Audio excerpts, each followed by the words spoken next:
હોય તો શું આપશો?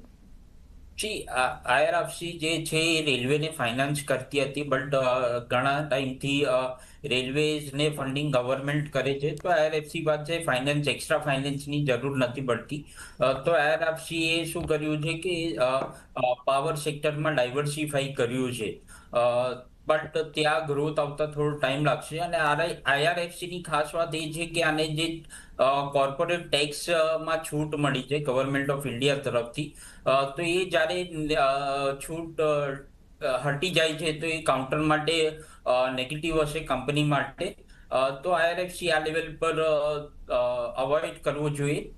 બીજું છે આરવીએનએલ. આરવીએનએલ ઓફકોર્સ ગવર્મેન્ટનું બજેટ છે 1 ફેબ્રુઆરીએ, ને રેલવેઝ પર ગવર્મેન્ટનું સારું એવું ફોકસ છે.